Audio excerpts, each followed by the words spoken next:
Hello, it is now December 27th, it's 3:30 in the afternoon, and we are in the tea break of our afternoon technical rehearsal for Don Giovanni here in one of the big rehearsal stages in the Royal Opera House.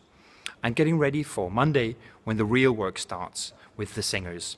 I'm quite anxious, even a bit nervous to meet them. I know a lot of them already, but not all of them. And of course, I'm keen to see how they will feel inspired by the ideas I lay out for them on Monday, and whether they will want to work with me on making this vision work and be theirs. And it's the same for me in the work that has already happened. All new productions for me are about conversations. It's not about me defining the ideas. Of course, there's a lot of solitary preparation back home at the desk where you listen to the music and think about the piece, but the real ideas always come about in conversations where afterwards you can never really tell who got the good idea first, and who it was who came up with that inspiration. That's the case with the early conversations I had with Nicola Luisotti, who was conducting it. He knows so much about this piece and could really inspire me, and was so gracious in taking some of the ideas I put on the table and developing them and kicking them back to me. And the same, of course, especially is the case with the design team, not least working with Es Devlin.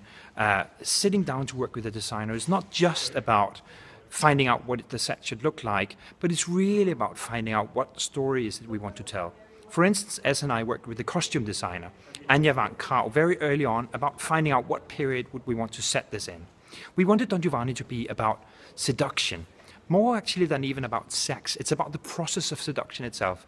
And we thought it would make sense to show seduction in a world where people are not feeling very sexy or open-minded about sexual contact.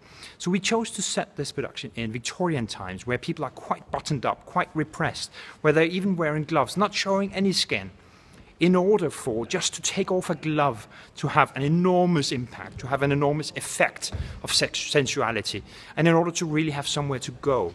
So talking about the ideas, talking about what aspects of the story we want to focus on, talking about what story it really is we want to tell this time, in a way defines a lot of the design ideas that then just have to be fleshed out. This is what we've been doing now for a couple of years. Now on Monday, it's time to meet the singers and make it all come alive. More about that in a few days. In the meantime, if you have any questions and comments, always feel free to ask them here on YouTube, or to post them on Twitter using the hashtag #ROHDonGiovanni. See you soon for more about this new production.